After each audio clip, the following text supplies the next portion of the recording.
one of the cases in Point Pleasant in the 60s was that the people got afraid and got in their car and drove away, and he followed them and would fly right alongside and look in the window.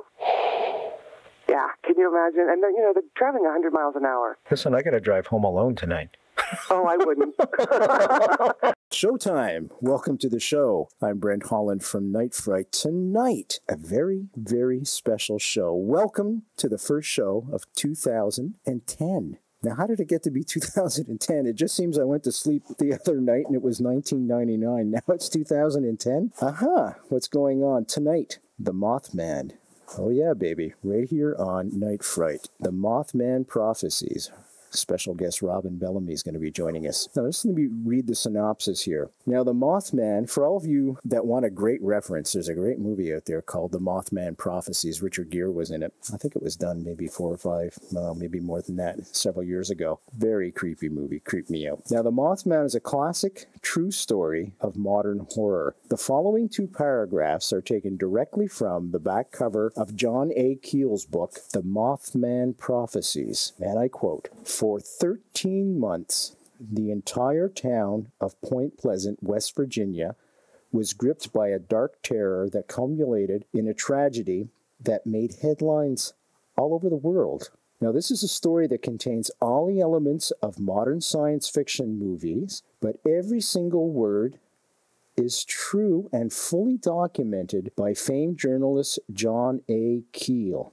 Now, homes throughout the little town were plagued with unearthly noises and ghostly manifestations, while mysterious aerial lights traveled silently overhead, seemingly on a regular schedule. Winged monsters, oh yeah, and frightening apparitions terrified the populations as automobiles stalled, telephones and TV sets ran amok. Now, this is really creepy. A Red Cross bloodmobile filled with fresh blood was pursued along a darkened highway by a weird flying machine. Domestic animals were found slaughtered and mutilated in pastoral farm fields. Innocent people lived in surrealistic horror, haunted by the fearsome demonic bird, quote unquote, and besieged by legions of strange beings, some of which arrived in ordinary-looking automobiles. Tonight, oh yeah, get ready, folks. Tonight on Night Fright, it's the Moth Man Prophecies. Strap in and hang on. Here we go.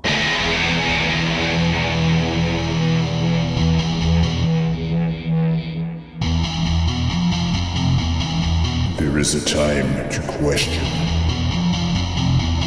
There is a time for answers. There is a time to challenge. There is a time to speculate. There is a time for change. There is a time for truth. The time is now.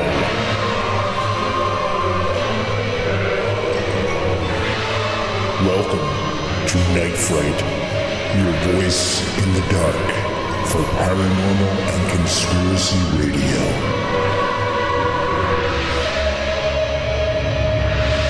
And now your host, Brent Holland.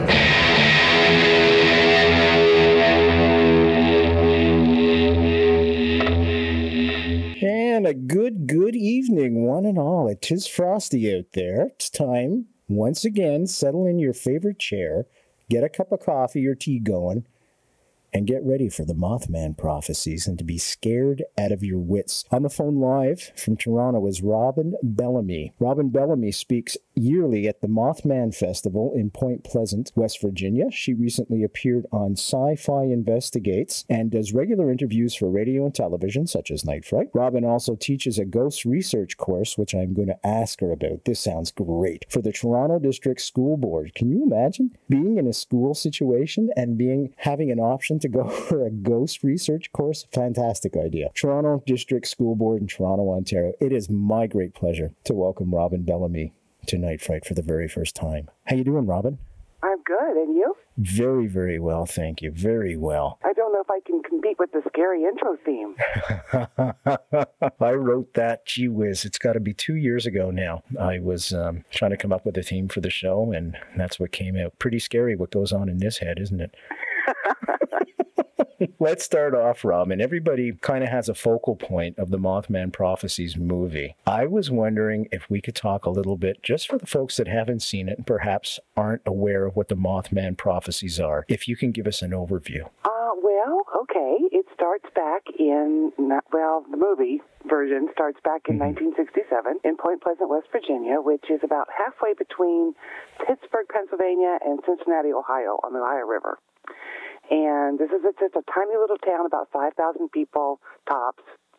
And this couple of couples were out parking, as couples sometimes do, in this deserted area. And something appeared, and it was about 7 feet tall, black or dark gray, and jumped out at them and scared them half to death and chased them down the road when they went to report it at the sheriff's office.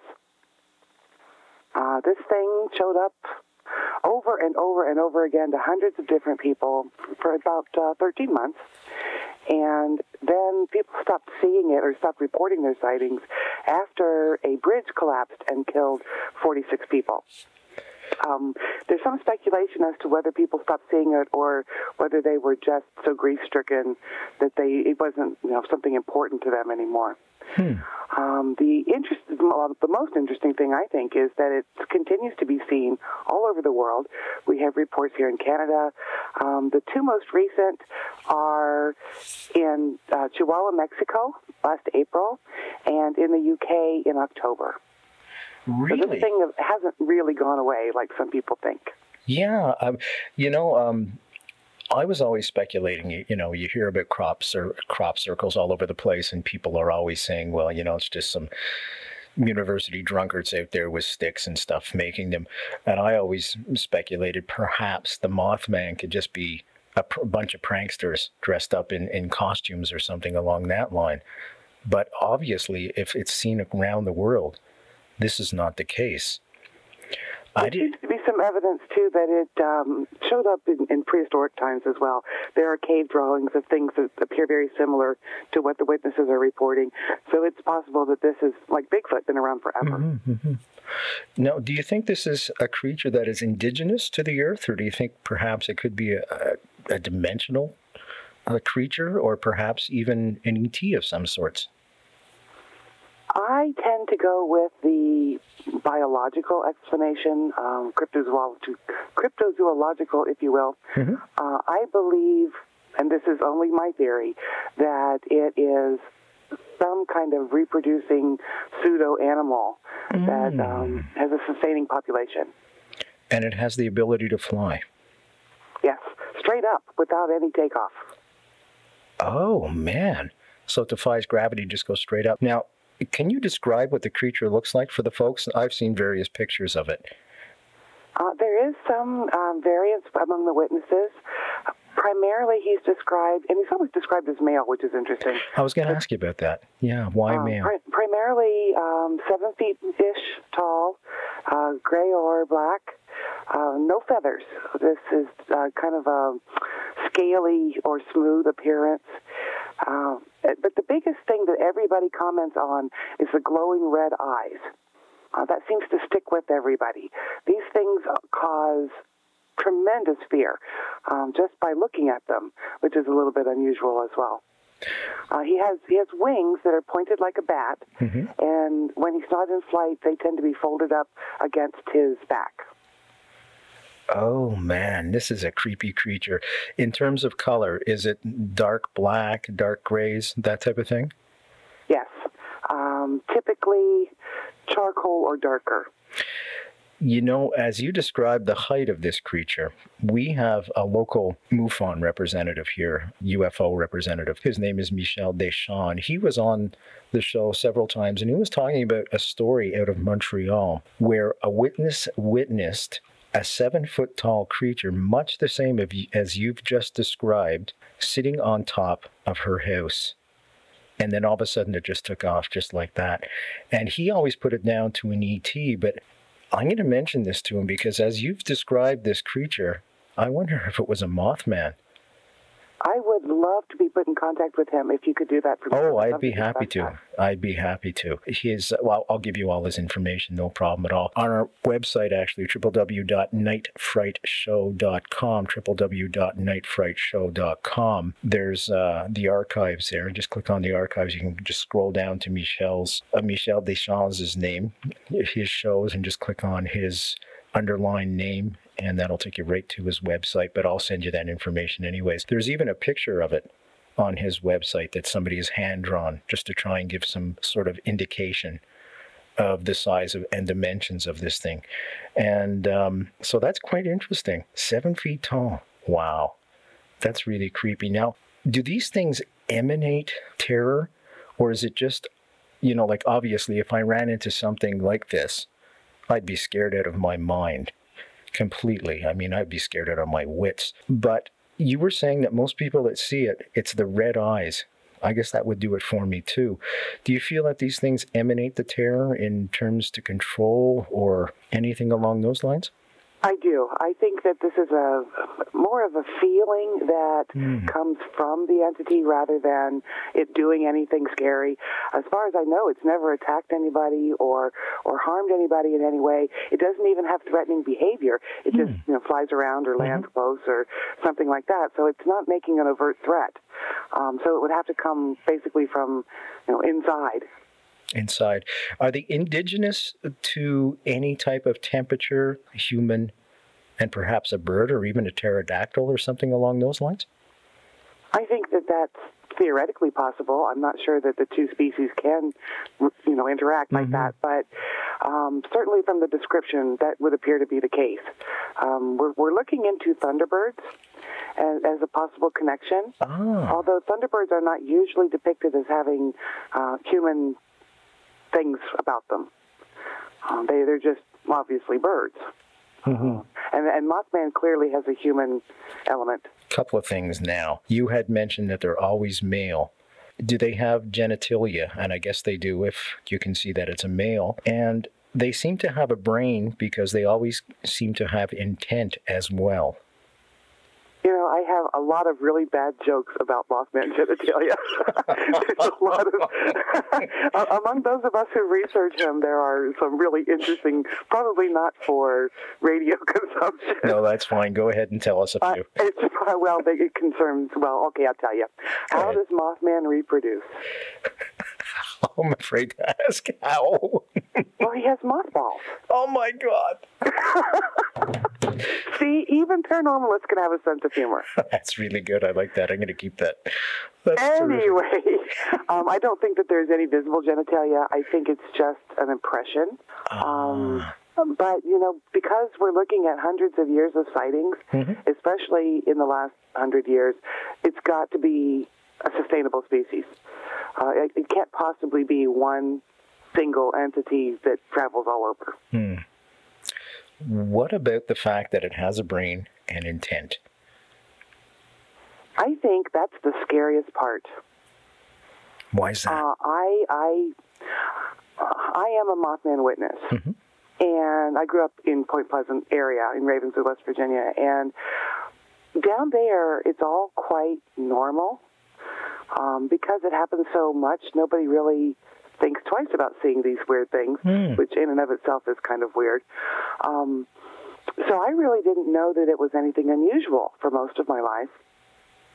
And I didn't feel any fear. But then I was in a car. It was outside a car. I wasn't in close proximity. But the scariest thing for me is the idea that it can interact in any way, positively or negatively, because that takes it out of the realm of controllable animals. I like for my animals to be predictable, and this thing is totally not. Not at all, eh? That's pretty scary. You're listening to Night Fright, your voice in the dark for paranormal and conspiracy radio. The time is now. And now your host, Brent Holland. Any chance it could be some form of angel, what we would call an angel? That actually has been discussed, especially since it tends to appear just before a disaster. Mm-hmm. Now, that's not the only time, but frequently it will appear just before disaster.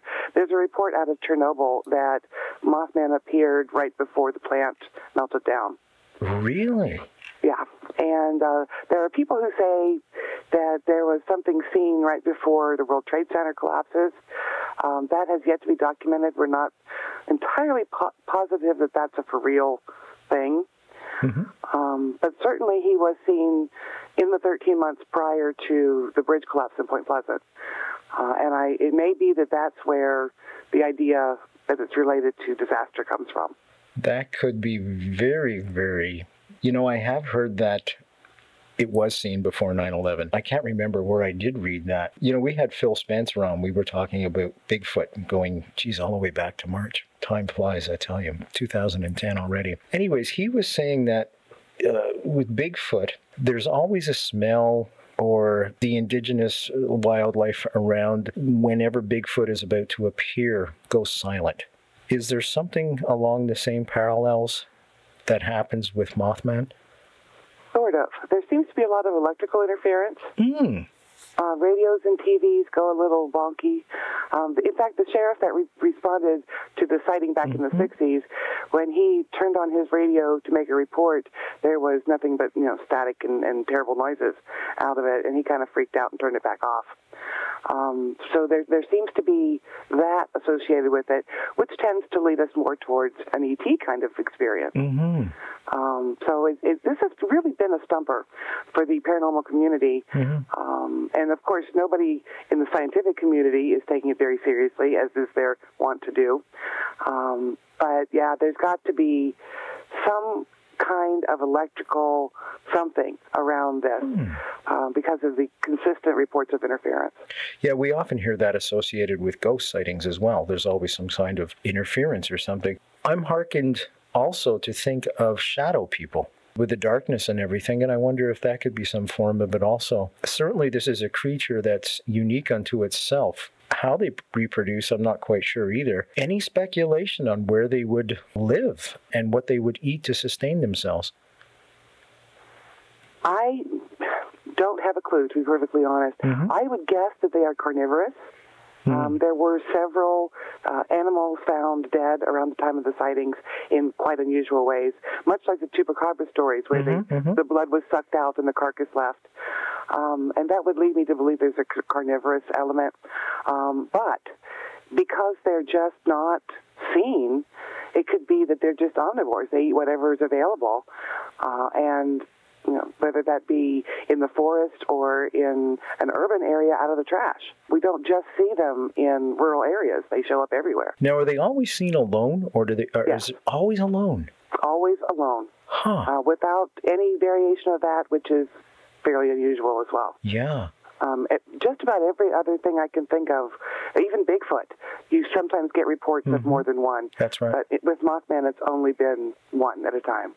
One at a time. I'm just trying to speculate on this creature. Folks, if you're just joining us, we're speaking with a Mothman expert. Robert Bellamy is joining us from Toronto tonight. We're speaking about the Mothman. And of course, the Mothman Prophecies was the movie that Richard Gere was in several years ago. And we're just trying to speculate on this creature. He is always seen alone, as we've just found out. It is presumed that he is male. He has wings. He can fly, and he just doesn't really take off like Superman does. He just flies straight up in the air, and that's it. He's gone. We're bouncing all kinds of ideas around, whether he could be an ET, an interdimensional traveler. I want to come back to the legend. What is the earliest that we pick up the story of Mothman? Now, you said there's pictures of him in prehistoric times. Is there anything written down, perhaps around the time of Christ or something like that? We always hearken back to when Christ was born, that there was the Star of Bethlehem and the Magi knew. Is there any legend that might be out there about the Mothman around that time? Not to my knowledge. But then again, most people wouldn't correlate the two because it's not generally thought of as a disaster. Yes. Yes, yes. I know that there are legends in the Oriental cultures about man-birds that would certainly date back into that time period, but certainly nothing directly connected with Bethlehem or the area. Or the area at all. I'm thinking of Bram Stoker now. Vampires. I wonder if You have a strange imagination. Did you hear the song at the beginning? Rest my case. Look at the show I'm doing. Hello. What do you do in the middle of the night? Well, I talk about vampires and I talk about Mothman. Yeah. You're listening to Night Fright, your voice in the dark for paranormal and conspiracy radio. The time is now. And now your host, Brent Holland. I'm fascinated with this creature because it's a creature that, like Bigfoot, is a legend. And one part of me wants to see this thing and find out that it's real and document that somehow. And the other part of me says, let's keep it a legend. Let's keep the mystery going, because that's a fascination for me also. Have people actually hunted this thing to try and, because there are people out there that hunt Bigfoot and try and bring back pictures, or people who've even shot at Bigfoot and try to bring him back. Have people done the same type of thing with Mothman? Yes, very much so. In fact, every year there's a festival in Point Pleasant, and folks get together and talk about what happened. And very, very often, groups will go into the TNT area. We'll talk about that in a minute, but this is where Mothman was sighted. And they'll go in and spend the night and camp out and just wait. Night vision cameras, the whole 9 yards, hoping that he'll make an appearance again. But nobody wants to shoot him, is what I'm trying to say. Not in modern times. Certainly back in the 60s, when he was such a fearful thing, there were people who were ready to go kill. But I think in modern times, pretty much we know better. Thank God for that. You know, the government has documentation of UFOs, unidentified flying objects. They don't say they're extraterrestrial or anything like that. Is there any documentation the same way of the Mothman from the government? Only in police reports. Well, that's official documents. Right, but they're basically still just witness accounts. I don't think any government agency has really looked very seriously into this, which is unfortunate, because if the funding was there, maybe we'd know something by now. Makes perfect sense, actually. We're coming up to the bottom of the hour. I have to do a break, but I want you to stay with me during the break. What I do is I just read out the call letters of all the stations that are broadcasting the show. When we come back, though, I want to ask you some more about the Mothman legend and what you thought of the movie specifically, and where the movie falls short, and perhaps where the movie is a little bit more accurate than you thought they would portray it. Fair enough? Fair enough. Okay. Folks, if you're like me, I am riveted to this chair tonight. I'm having a blast. Robin Bellamy is our guest. She's an expert on the Mothman Prophecies, to be precise. Now, the Mothman, as we've been discussing, is this legendary creature, in much the same way that Bigfoot is a legendary creature, that many people have seen. Now, he only appears just prior to disasters. And this is what the movie depicts that we've been talking about, the Mothman Prophecies with Richard Gere. Get it at Blockbuster or any available video store. I was going to call it a mystical creature, but I'm going to hesitate on that for now. It's really an interesting creature in the fact that he does only appear prior to disasters, and kind of a warning. And we're going to go into that afterwards. Right now, folks, I just want to let you know you are listening to Night Fright. I'm your host, Brent Holland. We're broadcasting tonight out of CKLU 96.7 FM, Laurentian University in Sudbury, beautiful Sudbury, where it has gotten warmer. It's balmy out there. I was considering a swim. It's -8 from -20. That's a big deal for us. 10 p.m. to midnight. I want to say hi to Deborah Frankel, a very special hello to Deborah Frankel. Good to see you today, Deborah, and thanks so much for finding the money. Every week she finds the money for this volunteer radio show, to pay for phone calls, to pay for this, to pay for that, microphones, etc., etc. And I do want to thank her and wish her a happy new year. You're also listening to Caper Radio at Cape Breton University in Sydney, Nova Scotia, God's country, as my grandfather used to say, who was a maritimer from the Rock. Wednesdays, 3:30 to 5:30 in the afternoon. I want to say hi and Happy New Year to my good buddy Matthew Burke, Jason Wellwood, just up the road a ways at Lakehead University in Thunder Bay, where they listen every night between midnight 2 in the morning. Their call letters are CILU 102.7 FM, CJMQ 88.9 FM, the voice of the Eastern Townships in Sherbrooke, Quebec, 1 hour south of my old hometown of Montreal. And if you're listening right now, I want to say merci beaucoup, vous êtes très gentil, and Happy New Year, one and all. They broadcast every Saturday between 10 p.m. and midnight. Hey, David Teasdale, hope things are well with you. CJUM 101.5 FM, University of Manitoba, Winnipeg, Manitoba. Wednesday nights, Thursday mornings, 1 a.m. to 3 a.m. And I want to say hi to Jared McKittiak. Sound FM 100.3 FM, University of Waterloo in Waterloo, Ontario. Sunday nights, Monday mornings, 3 shows back-to-back, 2 a.m. to 6 a.m. Hey, Road Dog, Happy New Year. Hope all is well with you and you had a great holiday. CKXU 88.3 FM at the University of Lethbridge, Alberta. Friday nights at midnight. I want to say hi to Alan Gillespie, Amos Evans, who's over at CIVL 88.7 FM, University of the Fraser Valley in Abbotsford, British Columbia. Beautiful British Columbia. And you know what's coming up in British Columbia in a few weeks? The Olympics. Thursdays, 2 p.m. to 4 p.m. and Friday mornings at 2 a.m. to 4 a.m.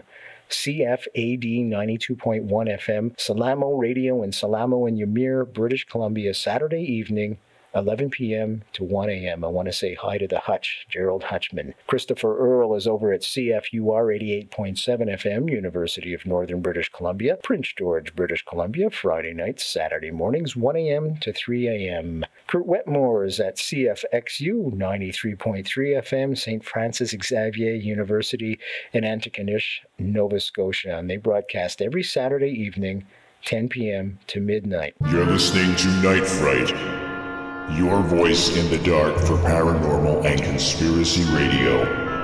The time is now. And now your host, Brent Holland.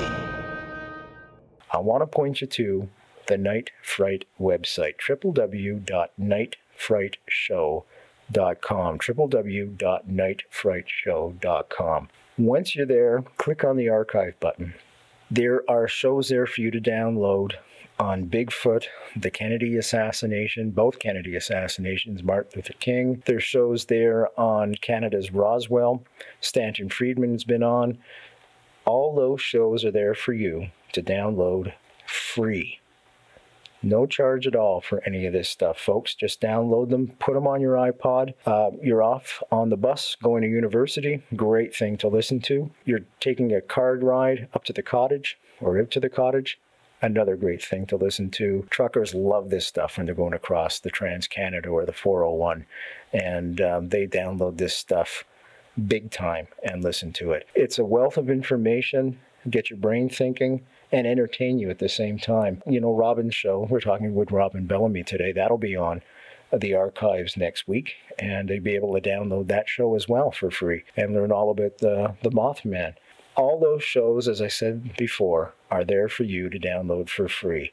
www.nightfrightshow.com, www.nightfrightshow.com. I just want to say, coming up in a few weeks' time, on January 27th, we've got none other than Peter Ackroyd coming on. Peter Ackroyd's the dad of Dan Aykroyd, Canadian icon. He's got a new book out, and he's going to be coming on talking about that. And he's going to tell us why, growing up in a haunted house, how Dan was inspired to write Ghostbusters. So that's going to be a hoot. That's the hour number 1. Hour number 2, we've got a Canadian legend coming on, John Robert Colombo, Order of Canada winner, and you've seen his books everywhere. Big Book of Canadian Hauntings, UFOs. Whenever you see the Big Book of, that's John Robert Colombo. Incredible, incredible storyteller. He'll be here as well for the second hour, January 27th. You're listening to Night Fright, your voice in the dark for paranormal and conspiracy radio. The time is now. And now your host, Brent Holland. Right now, we're speaking with Robert Bellamy, and we're discussing the Moth Man Prophecies. And just before the break, I had asked Robin what she thought of the movie that was out several years ago, where they fell short and where perhaps they were very accurate and more accurate than what she thought. What was your opinion of the movie, Robin? Well, I'm going to interrupt you for a minute and talk about your show coming up. I've met Peter Ackroyd and John Robert Colombo, and they are fabulous people. Mm-hmm. And I, you know what? I'm so going to listen to that show. Very cool. Okay. And the book is terrific. I consider it the textbook on all things paranormal. That's wonderful. Anyway, and one more thing, since you are coast to coast, the organization that I work with is called CICAN, Paranormal Studies and Investigations Canada, and we have outlets and affiliates coast to coast in Canada, and highly encourage all of your listeners to send in their stories, and it's at psican.org. Okay. Now... Okay. I just want to interrupt you now, just to let folks know the link to that is on the www.nightfrightshow website. And I actually was going to talk to you about CICAN in the next hour, but if you want to do it now, we can do that now. It's up to you. We'll leave it up to you. No, we'll do it next hour. I just wanted to make sure it got there. Okay, no problem. No problem at all. Let's talk about that film. What did you think? I was mortified, to be perfectly honest. Hollywood. There are several reasons for that. First of all, because I'm a local, and they did virtually none of the filming locally. It was filmed in Pennsylvania, primarily because there was more access to technicians and things in Pittsburgh. There aren't a lot of, as you can imagine, film technicians in Point Pleasant, West Virginia. So that was kind of a bummer. We had all kind of looked forward to having media crews and things like that. But I think probably what struck me the funniest was that they made the sheriff into a woman. I can guarantee you that the sheriff at the time did not have an affair with John Keel. I'm sure his wife would be very distraught if she heard that he did. And you know, I realize that there has to be a lot of leeway for cinema. And that's all fine and dandy. So, okay, I can forgive that. But they didn't even get the number of people who died in the tragedy correct. Oh. And that just broke my heart, because this was such a local loss. So many people that died that day were family and friends of people still living. And it's just sad that they couldn't even get that right.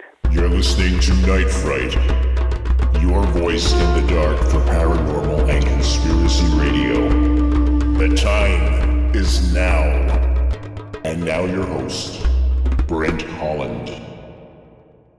Can you describe what happened that day for the folks that are just joining us?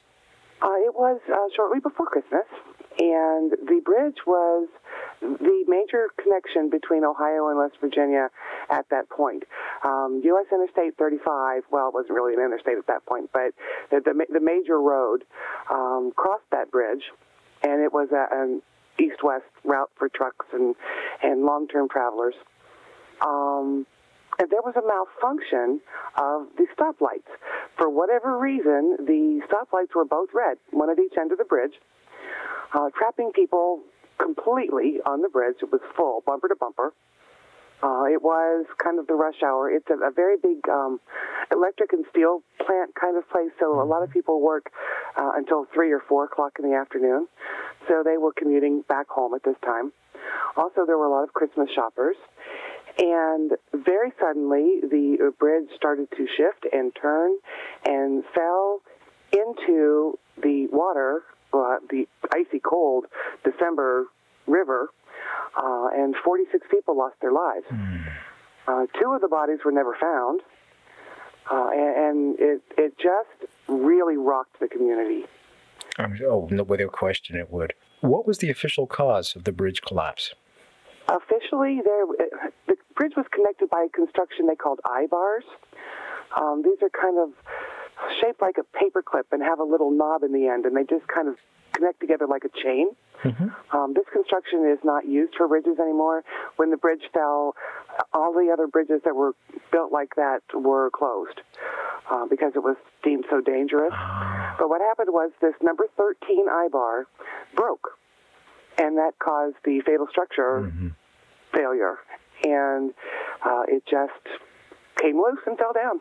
Completely fell down like that. Unbelievable, eh? 46 people, my God. How many survived? I don't know. That's a good question. I was just curious. I would assume that the ones closest to the ends of the bridge did. Mm-hmm. And because everybody was stationary, there wasn't that element of driving off of it. I see. Now, it was horrific. It was just horrific. Now, when Mothman appeared, because he always appears before a disaster, was there any inclination from him that it would be the bridge? Sort of. And I know you're tired of these kinds of answers when it comes to the paranormal. No, that's fine. Go ahead. One of the people who reported heavily on Mothman, her name was Mary Heyer, and she was the local string reporter for AP and carried all of the local news to the national networks and stuff. And she had been reporting on Mothman. And she had an extremely precognitive dream where she saw people in the water and presence floating. And this was actually the best part of the movie. That was depicted quite accurately, was her dream. And that quite literally is what happened. There were bodies and wreckage and presence floating on the top of the river.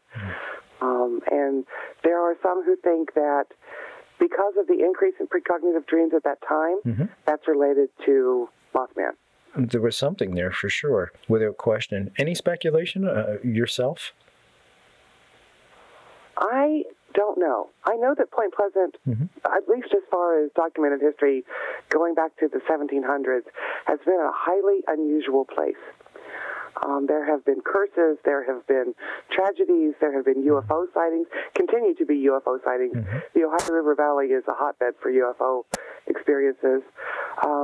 It's a very big ghost kind of place. There's a hotel in the town that has at least 3 documentable ghosts. So it's almost like, and I hate this word, but it's almost like a vortex. There is something that the locals call a triangle that is from Athens, Ohio, well, actually Vinton County, Ohio, to Point Pleasant to Marietta, Ohio. And in that triangle, a lot of really weird stuff goes on. Some people tend to think it's like witchcraft and stuff like that, but typically it's ghosts and UFOs and poltergeists and things like that. Let's face it, the people down there are pretty weird. I don't know if they're any more weirder than anywhere else in the world. But I don't know. I was born there, and I'm telling you, these people are weird. Okay. There's a big German influence, and you know about doppelgangers, right? There's a lot of that kind of thing that happens in that area. Interesting. A lot of old superstitions and legends. White population in that area started right around 1800, probably, and these were largely Pennsylvania Germans that came and settled there. I see. You're listening to Night Fright, your voice in the dark for paranormal and conspiracy radio. The time is now. And now your host, Brent Holland. Is that around when they started documenting Mothman? No. Not in that really. area, I mean, in that area. Yes, it's definitely the same area. Probably the earliest actual witness report out of that area is probably late 1800s. And then, of course, it wasn't called Mothman back then. It was just this weird thing that somebody saw. Did they bring that folklore, that legend with them when they came from Germany? I think it's possible. Also because of the something called the Cornstalk's Curse. Oh, what's Cornstalk, that? He was an Indian chief, and his family, some of his oldest sons, were involved in a skirmish with the then British troops and were jailed at a fort in Point Pleasant and subsequently died. And Cornstalk said that the area would suffer 200 years of a curse. And this is extremely interesting because as a way to make amends, I guess, many decades later, they erected a monument over where his remains were buried. That monument was struck by lightning not once but twice. Oh, my Two completely separate occurrences years apart. And then when they built the new courthouse and jail, they moved his remains and built a new monument into a park down at the river confluence, and it was again struck by lightning. And that's just, I don't know about you, but I just think that's weird. Yeah, I just got goosebumps. Yeah, I did too, even telling you the story. Cow. Also, the first ghost report comes out of the Cornstalk legend, that being that there was a Indian woman, young woman, who was being courted by both of Cornstalk's sons, and when they were killed in the skirmish, she killed herself and then haunts the area. And that's probably local legend, but it's interesting that it comes at the same time. Absolutely. Now, you had mentioned First Nations, American Indians.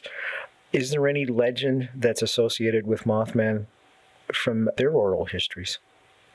Not necessarily. I can tell you that the area was never inhabited by the natives. Whoa. They used it only as hunting grounds. They would not build their towns there. Nobody really knows why, just that all around the area, there's lots of evidence. For instance, central Ohio has many, even Adena peoples settled in that area. North of Point Pleasant, in the Pittsburgh, Wheeling, West Virginia area, lots of mound builders, lots of Iroquois influence. Certainly in the South, there's lots of Cherokee and things like that. But in that particular area, no natives were settling. And given the nature of traveling and living where you have to eat, that's quite unusual. Absolutely. I'm actually the area is rich in minerals and wonderful farmland, and it's just never blossomed. That's bizarre in itself. Absolutely bizarre. You're listening to Night Fright, your voice in the dark for paranormal and conspiracy radio. The time is now. And now your host, Brent Holland. Folks, if you're just joining us, we're speaking with Robin Bellamy. Robin Bellamy is a Mothman expert. She's also involved with Paranormal Studies and Investigation Canada, PSI Can, as they're called. If you go to the www.nightfrightshow.com website, if you click on Robin's name, it's highlighted in blue and underlined, that'll take you to her site. If you have stories or sightings of Mothman or anything you want to share of the paranormal essence, please do email her, or you can email me at Night Fright Show, and I'll make sure that Robin receives them. I'll pass them along, no problem whatsoever. Now, the Mothman. How the heck did Richard Gere get involved with a movie like this? When I think of Richard Gere, I think of the dancing movie he did several years ago with What's-Her-Face. I don't see Richard Gere in a horror film somehow. Any idea how he got involved? I suspect it's through the director, Mark Pellington. I know that they were friends prior to the movie. I see. And Richard wasn't exactly cranking out movies at the time. So I suspect that Mark got him involved. There is, speaking of Mark Pellington, there is something called the Mothman Death List. And this is something that Lauren Coleman, who is a renowned cryptozoologist, has put together. It is a list of people who have died very early or very unnaturally who are associated with Mothman. And Mark Pellington's wife actually died of a brain tumor after the Mothman movie was made. And if you've seen the movie, you know that the character who is the composite John Keel type character, his wife also dies of a brain tumor. So that was kind of chilling that those two things were so coincidental. It's kind of like the movie The Exorcist. There were so many weird things that happened on that set also. Right. Much along the same line. Oh, that's creepy. Makes you want to stay away from horror films if you're a producer. And stay right clear of it. Now, how did you get involved with Mothman? Because you were born in that area? Yes and no. I witnessed what I now know to be Mothman when I was about 10. In the Ravenswood, West Virginia area. We were driving south along the river, and he was standing off to my right, sort of in a ditch along a railroad track. And at the time, I just thought it was a guy in a wetsuit. Of course, when you're 7, 8, 9, 10 years old, you really don't have a frame of reference for those sorts of things. And it wasn't until, probably the mid-'90s, somebody put a copy of the Moth Man Prophecies in my hands and said, you really need to read this book. And what that book is, besides being the basis for that movie, is a very, very vivid account of what was happening at the time. John Keel was actually in the Point Pleasant area when all of this was going on and was able to give a first-hand account of what was happening culturally, what kind of things were being reported, and it just floored me. I was surprised that anybody else knew, actually. My family, to this day, refuses to talk about Mothman. Really? I don't know if that's because they're afraid or because of the bridge tragedy is still so fresh for them. But that they won't even come and hear me speak at the Mothman Festival. Wow. Now, listen, I didn't realize you'd seen a Mothman. 10 years old. While traveling in the car, did you notify your mom or dad in the front seat that, hey, look out the window? I don't remember doing that. If I did, I'm sure they just kind of ignored me. I was one of those precocious little children who like to talk about everything, whether my parents like to talk about it or not. And, I'm still kind of like that. I did. Oh, God. And they're very, very pronounced. They're very bright red. Not like, I don't even know how to explain it. It's not like a reflector. The light comes from inside of the eyes, almost like a beam of light. Oh, isn't that interesting? And my sighting was in the daytime, which is also fairly unusual. And that was even apparent, in broad daylight. Was the Mothman aware that you saw him? I think he was. I felt that our eyes made contact. And certainly other reports, he's very much aware that he's making other people aware of his presence. One of the cases in Point Pleasant in the 60s was that the people got afraid and got in their car and drove away, and he followed them and would fly right alongside and look in the window. Yeah, can you imagine? And they're traveling 100 miles an hour. Listen, I got to drive home alone tonight. Oh, I wouldn't. I'd be fine in a hotel room. There's this creepy little road and right by the lake, and no. Anyways, what is it you want to find out about Mothman? Why are you continuing your investigation? Is there something specific you want to find out? I just want to prove to everybody who says he doesn't exist that he does. I have a real big problem with people who refuse to accept the possibility of anything. Me too. If it doesn't exist, that's fine. I'm open to that too. But I want to know what's happening. I want to know what's causing everybody to see this thing, and why some people see it and others don't. Certainly, in mass sightings like it happened in Point Pleasant, a lot of different kinds of people saw it, and there's no question of whether you have to be psychic or whatever to see this thing.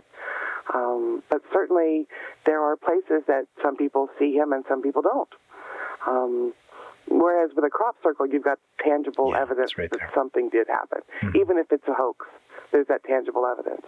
Has there ever been a case where two people are standing side by side and one sees the Mothman and the other one doesn't? Because I know in the paranormal realm, sometimes that happens, especially with kids, where kids are very receptive to seeing ghosts or things that we've kind of shut out because of our age. It's my understanding that that's never happened with Mothman. Okay. That when he's arrived, he's always been visible. I guess that would be a lot more like a Bigfoot. You certainly don't miss Bigfoot if he's around. Is there a smell associated? No, but there is a screech. He makes a really high-pitched, the sound that a mouse makes? Sure. It's prolonged, but in that same tone. It's like a shriek almost. That's really fascinating, that he does have a sound. Now, was there any, he appeared to you, was there any disaster or minor disaster that occurred, perhaps even a fender bender accident or anything like that afterwards? Not that I recall. Okay. Thank God. But then, it was the 60s, and I'm far removed from that now. I'm not 10 anymore. You and me both. Oh, man. That's fascinating. I'm just trying to get a feel for this this mystical, or I keep call him a mystical creature, but he's more of a legend than a mystical creature. I'm trying to figure out how he could be related to Bigfoot, the abominable snowman, and all these other legendary creatures in the same way that it could be a moose or something like that. But this thing flies, and it actually has intent and red eyes. Because I've never... When the West Virginia University people came down to investigate, they decided it was something called a sandhill crane. What the heck is that? Which is fairly common to the area. However, a sandhill crane only gets about 4 feet tall and is very clearly a bird. Hmm. So everybody in the area kind of went, "You're kidding, right? You don't really think that's what it is." Everybody always tries to default to a traditional excuse for these exactly. things. What are you so afraid of that you can't tell the truth? Exactly. What's so explosive? Yeah. But one of the issues here is that where this thing was sighted is an old ammunition factory place. Mm-hmm. Was one of the big cleanup sites in the disaster fund a couple of decades ago in the U.S. It was a World War II weapons production facility. They bought up a bunch of farmland and built these things they call igloos, which are little round domes that you can't see from the air. They're built to blend in with the terrain, and they stored weapons in there. And then after that closed, it became home to several chemical plants and their associated spills. There are still places back in the area, which is now a wildlife refuge, that you can go back in there and still find these like small lakes that glow in the dark because they're still full of chemicals. The whole area is really very strange, even if you're only there to look around. Even in the daytime, this place is strange. Sounds very creepy. But people live out there, too, and report nothing. So it's kind of hard to say, what is the nature of this thing? I tend to go with the idea that it's some kind of a biological, zoological creature, only because, well, I don't have a because. That's just my gut. My gut tells me that it's not an alien. It's not a ghost. It's not something like that. I guess because I've seen it, and because so many people have seen it, and it's not legend to me. Okay, fair enough. Folks, if you're just joining us, we are speaking with Robin Bellamy. Robin Bellamy is, well, for lack of a better term, she's a Mothman expert. She also is a member of the Paranormal Studies and Investigations Canada group, PSICAN. PSICAN. And easy way to get to that website, if you have any stories to share with Robin, is just go to the www.nightfrightshow.com website. Click on Robin's name, that'll take you right to her website, and you can get in contact with her there. She is also a teacher of a ghost research course for the Toronto District School Board in Toronto. When we come back from this break, we're going to take a break right now, folks. I want to ask her about that course, and I also want to delve into PSICAN, because I've heard good things about this place. So I want to find out what kind of great work they do. And I also want to find out about this course. What a great idea. You're listening to Night Fright, your voice in the dark for paranormal and conspiracy radio. The time is now. And now your host, Brent Holland. Right now, folks, you're listening to CKLU 96.7 FM on your FM dial in beautiful Sudbury, Laurentian University, where we broadcast from 10 p.m. to midnight. Caper Radio, Cape Breton University, Sydney, Nova Scotia, Wednesdays from 3:30 p.m. to 5:30 p.m. CILU 102.7 FM, Lakehead University in Thunder Bay, Sunday nights at midnight. And if you're listening right now, it's a great time to listen to this type of programming. And I want to thank everybody who's listening right now for making Night Fright the #1 Canadian-based show of its genre right across the country. I want to thank you all for listening and making us that.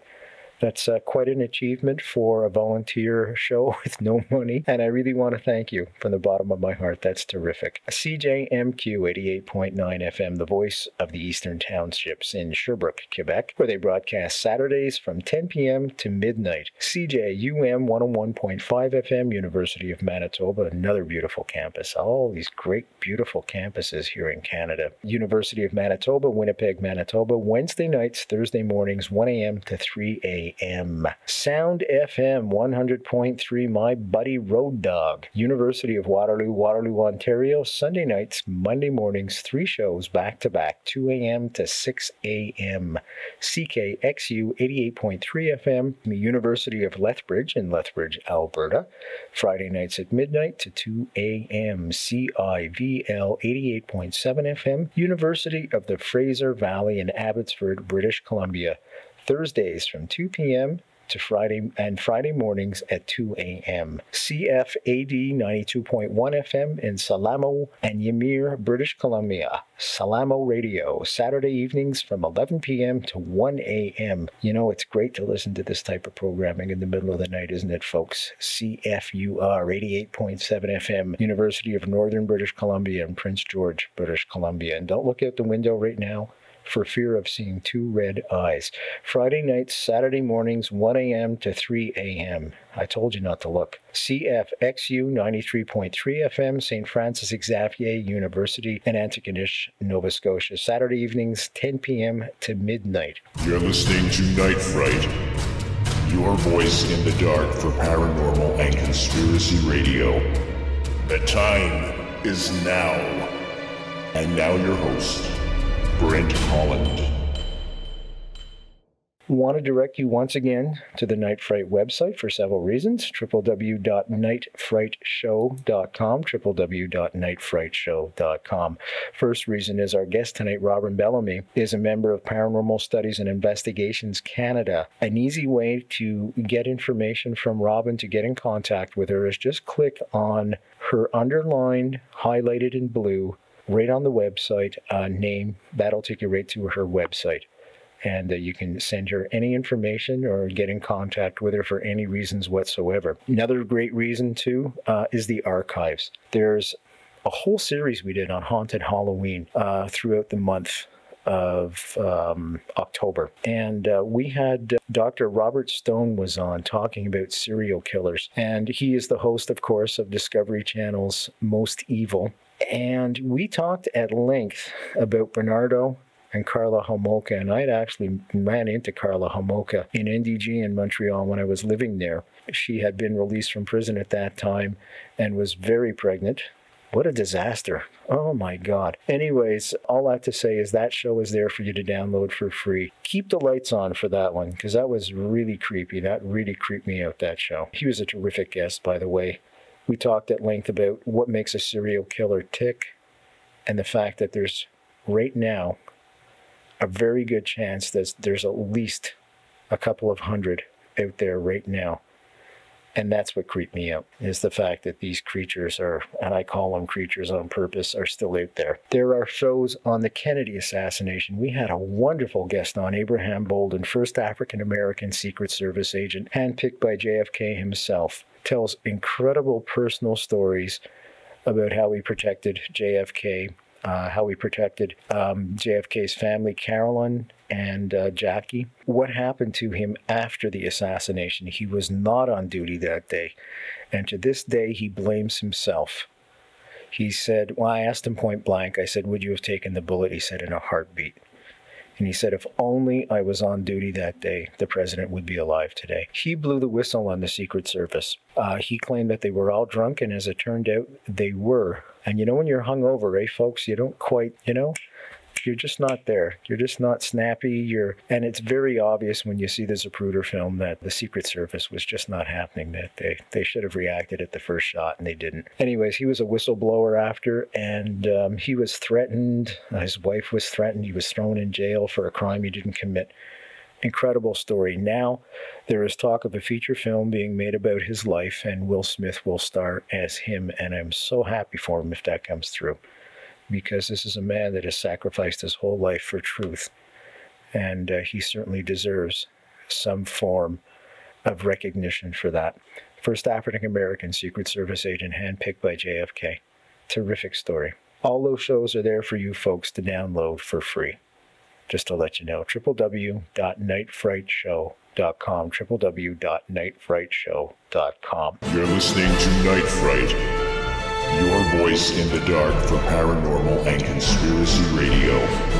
The time is now. And now your host, Brent Holland. We're speaking with Robin Bellamy tonight. Robin Bellamy speaks yearly at the Moth Man Festival in Point Pleasant, West Virginia, as I get my words mixed. She recently appeared on Sci-Fi Investigates and does regular interviews for radio and television. Robin also teaches, and this is where we're going to go right now, a ghost research course. Isn't this fascinating? For the Toronto District School Board in Toronto, Ontario. I want to also ask her about SciCan, which is Paranormal Studies and Investigations Canada, of which she is a member. Can we start off with SciCan, Robin? Sure. I could talk forever on SciCan. Oh, let's go. What type of work? Go ahead. Give us an overview. SciCan started as a little organization called Toronto Ghosts and Hauntings Research Society. Mm-hmm. Very well respected. I'm sure you're familiar with it. Absolutely. John Robert Colombo, highly recommended. He's been such a good friend to us. Shares his research with us regularly. He's just wonderful. Oh, he's a super nice guy. I really like that guy. Oh, you're going to have a ball with him. Oh, yeah. The second time he's going to be on the show. Ah. Yeah, he's terrific. Unfortunately, he came on the show right at the inception of the show when we weren't broadcasting or recording any shows. Oh, no. Yeah, so I don't have that show.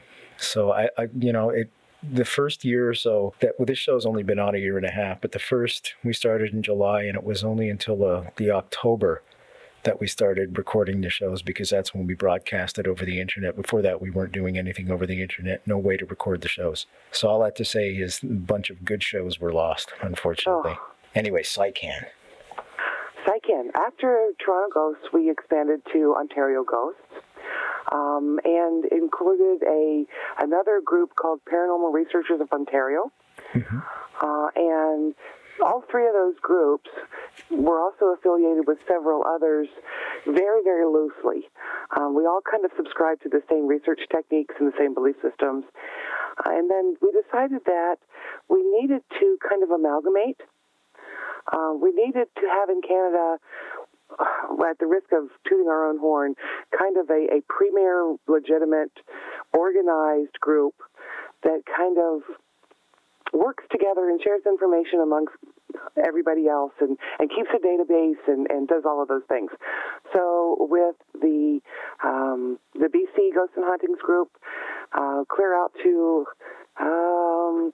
their initials are PEIGHS. I don't remember what all of the words are, but they're on the East Coast and everywhere in between. We have a group that falls under the SciCan heading. And SciCan has been petitioning to become a charity, but Ottawa's not liking that very much right now. So we're going to keep trying. They don't really understand that we're actually doing this as a scientific research organization and as an educational organization rather than just a hobby. Mm-hmm. It is a volunteer group. In fact, I'm the only person who actually is a professional paranormal researcher. Everybody else has a real job. But hopefully we're going to get that from the government, and we can start soliciting grants and doing some real research. Do you feel there's a lot of stigma coming from Ottawa and perhaps the public in general towards you? I think it would be the paranormal community in general has that. Really? Because I would feel it would be the exact opposite. There's so many paranormal shows on television right now. It's almost lending credibility, or do you feel that's not the case? I think actually it's the opposite. Interesting. I think that they're so sensationalized and so hard to believe. And because they fake things so much, and then are discovered later. And that kind of makes everybody go, oh, wow, if it's not real, then everybody's not real. And that's frustrating for us. The idea that every ghost is a demon or that every person has psychic abilities or whatever, those things really do a disservice to the study because, let's face it, if everybody could do it, it wouldn't be so secretive. I guess it's hard for them, too, to discern between real research as opposed to entertainment. And I think there's just a lot of entertainment shows perhaps out there. Well, I think that's largely to protect the audience. They don't want to scare anybody. They don't want to rock the boat. They don't want to be liable for anybody doing anything inappropriate. And this happens among the researchers as well. We unfortunately lost an affiliate person. Before we became PsyCan, there was a gentleman in Western New York who went ghost hunting, for lack of a better word, and was not quite dressed as he should have been, and was struck and killed by a car. Oh, God. And these kinds of shows that encourage urban exploration and things like trespassing have really been a problem for the legitimate researchers. I can see where that's a problem, absolutely. I still don't understand why Ottawa wouldn't give you the status of being non-profit, though. I don't understand that at all. But then again, I don't understand Ottawa too much these days anyways. You know, it's even worse if you're an American, trust me. Hey, listen, Team USA won last night, I should say. And we're still reeling from that, actually. And because I'm an American living in Canada, I don't know who to cheer for. And I just watched the whole thing going, oh my gosh, no matter who scored. Good for you. Good for you. It was a great game. It really was amazing. Really was. And I don't even like hockey. There you go. You know, that was the first hockey game I've watched in years, and I really enjoyed it. I thought that it was fast. Couldn't believe how fast it was for juniors. It was terrific. Yeah. All that to say, can you give us an example of some of the cases that you work on without mentioning any names or keeping anonymity, of course? Well, that actually is one of the biggest things for us. When you make a report to PsyCan, first of all, you do it online. Okay. It's a form you fill out. And then if you request it, we forward that form to an investigator in your area. And then you'll talk with them and see if it's going to be something you want to pursue as far as more research. Generally, if it's something that happened last year, 2 years ago as a child, whatever, it's not something we can actively research for lots of reasons. But your anonymity is very much respected and protected with PsyCan. And I think that's why so many people are willing to tell us their stories. We don't publish online anything unless we have permission from the witness. And even when we do publish it, we don't include the actual address or the actual names unless they say they want you to. So that still exists because, everybody I've ever spoken to, either on air or off air, has a paranormal story. Whether it be the hair standing up on the back of their neck or a feeling that they're not alone, something. And yet, we still ostracize people for coming forward and telling their stories. Isn't that funny? And, sometimes even as investigators, we get ostracized. We have members who their bosses don't know they work for us because they would be ridiculed in the workplace. Ah, gee whiz. Yeah, it just perplexes me, completely perplexes me, because I'm sure their bosses have had paranormal experiences. Everybody has, as a human being. Who seems to have the most? Border guards. I am back and forth across the border so much, and they always have a story. No matter when I cross or where, they always have a story to tell me. Can you think of one right now? Oh, it's always Grandma's house. Grandma always comes back to haunt her house. I don't know why that is exactly, but that comes up actually quite a bit across the board. Family homes are very, very active haunts. I personally think that's because ghosts haunt where they want to be, which is why you don't generally find ghosts in graveyards. Yeah, that's right. That's because who wants to hang out at a graveyard? There are the occasional reports of something in a graveyard, but by and large, it's somebody's home, their office, something like that. And it's because, let's face it, if you come back, you want to come back where you like to be. We have in Toronto, we have a lot of reports out of the high rises now.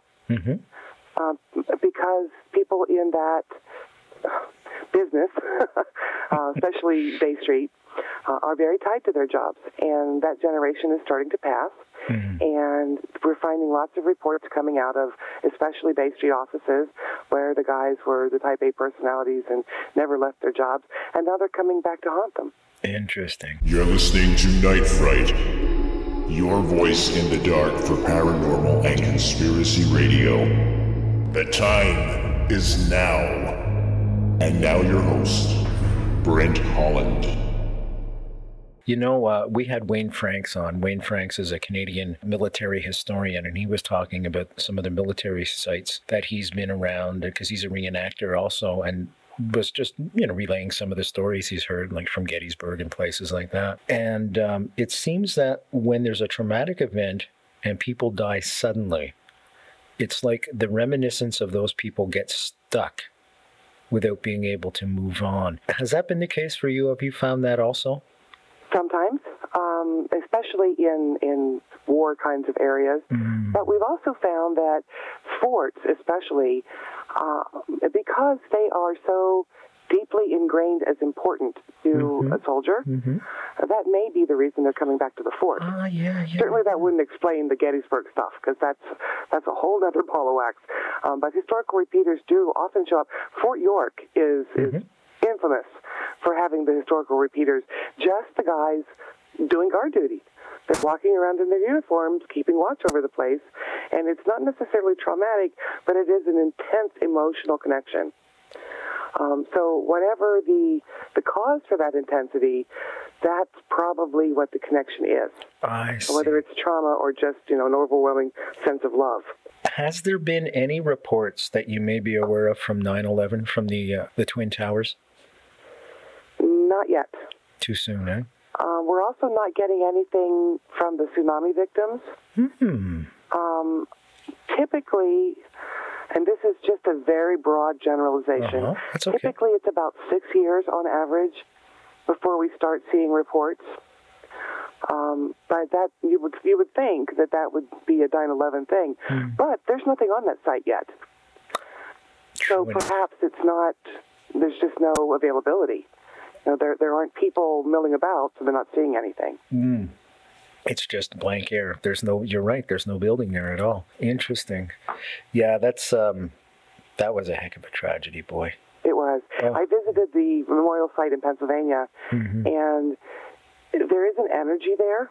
There is. I don't know whether it's from the mourners coming and leaving residual energy or from the tragedy itself, but it certainly was very disconcerting, very intense. Even my son, who up until that point didn't even know what 9/11 was about because he was only 8, when he reacted in such a way that the intensity was just overwhelming. And certainly once we told him the story, that was even more so. But the place, just being there, just being within a few hundred yards of where that plane went down, it just leaves something with you forever. I haven't been to Ground Zero yet. I hope to get there and pay my respects for sure. Sycan, is there any haunted place in Canada that stands out more than another? We had Jeff Belanger on several weeks ago. We were talking about haunted places. He has a book out called Encyclopedia of Haunted Places. And he was saying in the States, it's the White House. Really? Yeah. I was surprised too. He was saying that just about every president that's been there has seen President Lincoln wandering the halls. Well, that's true. That is something that recurs. In fact, George Bush Sr. That's right. Had a sighting, too, which is fairly unusual because he's really not much of a believer. Yeah, it was very strange for him. Little Chelsea, Clinton's daughter, had seen Lincoln's son. Lincoln's son had passed away in one of the rooms from scarlet fever. And apparently, whoever sleeps in that room, there's a little rocker or something in the corner that always rocks. And Chelsea would wake up, and Lincoln's son would be sitting there looking at her. That's how neat. Kind of creepy. Oh, see, I love that stuff. I welcome interaction like that. Really, eh? Oh, yeah. Oh. How else can I study it? We often get asked if we can clear a ghost. Yes. And Sycan does not do that. For a couple of reasons. First of all, we're not a religious kind of organization.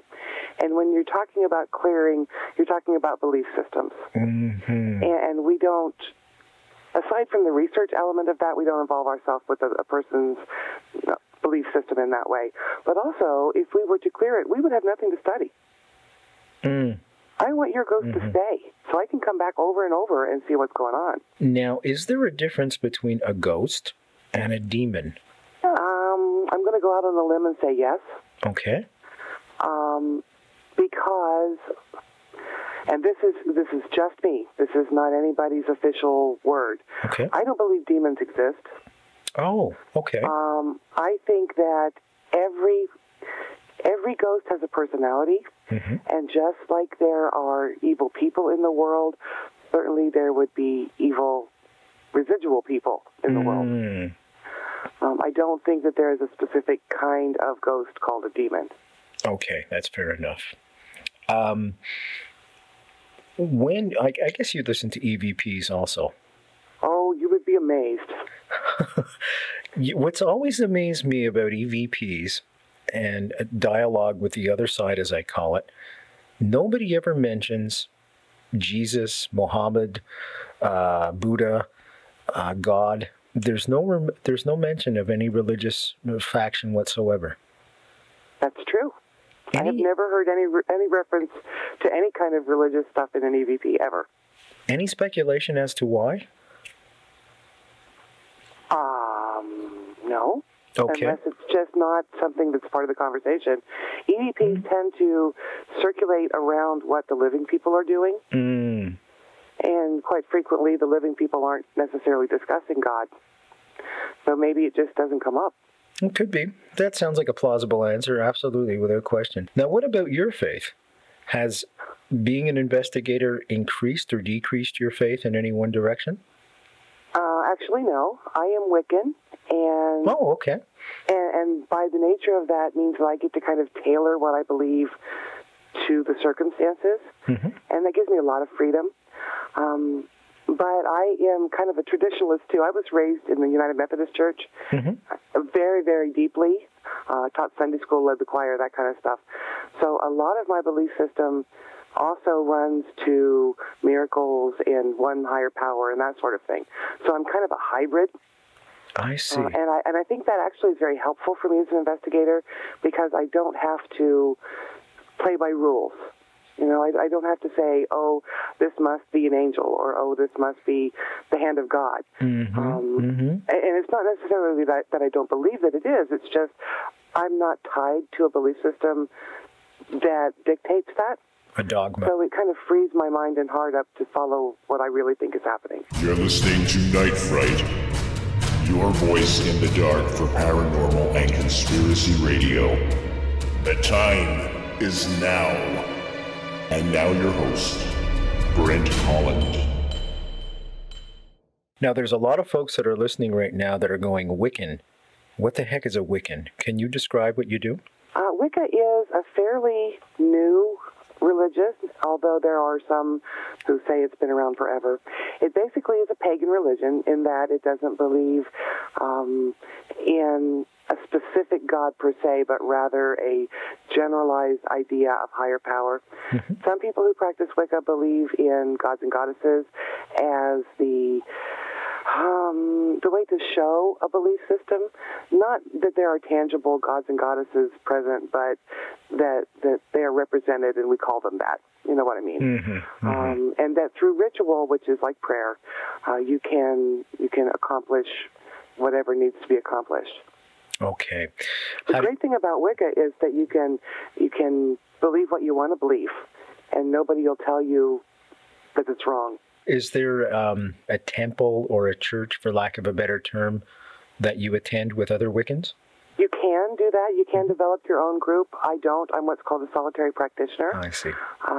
But there are certainly people who believe the same things who flock together to do rituals and things like that. Okay, fair enough. And no, we're not naked nearly as much as people think. Okay. There's a long history of people thinking that witches always perform their rituals naked. And in Canada, that's really not a smart idea. Oh, no kidding, eh? Hello. That's what I tell my honey all the time. Honey, it's cold. It's Canada. Shrinkage. Okay, and That's your story, and you're sticking to it. Oh, darn right. Have to. Folks, we're having a great conversation tonight. Just a terrific conversation with an extremely knowledgeable young woman. Her name is Robin Bellamy, and she is an expert on Mothman. She's a member of CICAN, Paranormal Studies and Investigations Canada. She gives talks yearly at the Mothman Festival in Point Pleasant, West Virginia. She also gives a course. Are you ready for this? She teaches a ghost research course for the Toronto District School Board right here in Toronto, Ontario. Tell us about that course. I think that the Toronto District School Board should get an award for walking out on the wild side with this. No kidding. This is an adult education course. It's a general interest course. It's 2 hours of lecture on a Wednesday night, and then 10 hours on Sunday, 8 hours on Sunday, where we go to places that are traditionally thought to be haunted in the GTA. And it's just been amazing. We've been doing it about 4.5 years, maybe. I think it's about that. It runs 3 times a year, fall, winter, and spring. And there's no credit assigned or papers to write or anything like that. It's kind of a fun thing, but it's based in the proper way to do paranormal research and the thought process that goes along with that. Documentation and the scientific aspects as well? Yes, and a lot of talk about equipment and the history of why certain equipment is used and why it's not necessarily so believable. Things that we've proven really don't happen, like electromagnetic forces. There is no direct proof that anything paranormal happens in relationship to the electromagnetic force. You see all of these people on TV with their little EMF detectors. Oh, there must be a ghost because it's spiking. Well, you know what? It'll spike in front of a video camera, too. Ah, I see. So we talk about things like that, how sometimes things are very natural and normal and can be misinterpreted in the heat of the moment. We have a little thing called an orbiter listening device. Oh, what's that? It's a parabolic dish, little one, like a plate size, on the end of a gun handle looking thing. Okay. And believe it or not, you used to be able to get them at Toys R Us, so it's not like a highly intimidating thing, but what it does is make sound a lot more amplified, and it looks just amazing, and you look so official when you point it at something, but really all it does is make things sound better. And one of the things we discovered during a case was that a woman had squirrels in her attic. And that's what was making the noises. Yeah. And the reason we found that out was because we had this orbiter listening device, and we could hear them chattering. And really, that's what the study is largely about, is just taking what's happening and finding out if there's a reasonable cause. Let me do this one last break, but when we come back, I want to continue along with your course. I want to discuss several things. And I also want to ask you how you discern between somebody that contacts you that, well, may be mentally ill, as opposed to somebody who really does have a concern and a problem. So when we come back, I'm going to ask you about that. You're listening to Night Fright, your voice in the dark for paranormal and conspiracy radio. The time is now. And now your host, Brent Holland. Right now, folks, we're speaking with Robin Bellamy, and Robin Bellamy is a terrific guest. She's very knowledgeable. She's a member of CICAN, Paranormal Studies and Investigations Canada. We're talking about her course that she teaches at the Toronto District School Board in Toronto, and it's a ghost research course. And when we come back, we're going to talk some more about that. We've been talking about the Mothman. She's an expert on the Mothman. She speaks at the Mothman Festival in Point Pleasant, West Virginia, every year. Just a great paranormal guest tonight. You're listening to Night Fright, your voice in the dark for paranormal and conspiracy radio. The time is now. And now your host, Brent Holland. You are listening to CKLU 96.7 FM on your FM dial in beautiful Sudbury, Ontario. And we broadcast every 10. You can tell I'm trying to multitask, eh? because we have to do everything ourselves, you know. There's no, it's very glamorous bringing in radio in a community university radio station, folks. There's no technician, there's no producer like you see on the Q on CBC. We are alone, and we have to do everything. 10 p.m. to midnight. I want to say hi to Deborah Franco, Matthew Burke. How you doing over at Caper Radio, Cape Breton University, Sydney, Nova Scotia.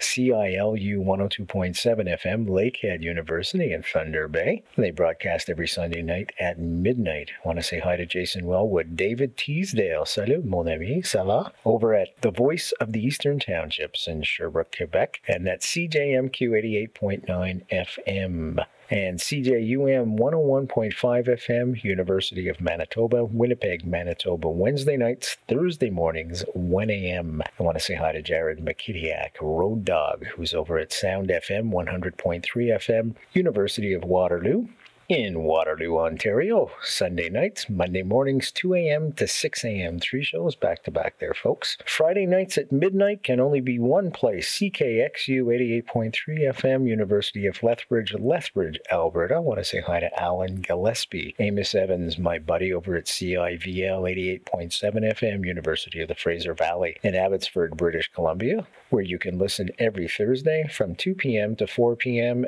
or Friday morning from 2 a.m. to 4 a.m. CFAD 92.1 FM and Salamo Radio, of course, Salamo and Ymir, British Columbia, Saturday evenings from 11 p.m. to 1 a.m. I want to say hey to the Hutch, Gerald Hutchman, Christopher Earl, CFUR 88.7 FM, University of Northern British Columbia, Prince George, British Columbia. Beautiful, beautiful place. Let's hope they get snow for the Olympics. Friday night, Saturday morning, 1 a.m. to 3 a.m. Kurt Wetmore is at CFXU 93.3 FM, St. Francis Xavier University in Antigonish, Nova Scotia, Saturday evenings from 10 p.m. to midnight. You're listening to Night Fright, your voice in the dark for paranormal and conspiracy radio.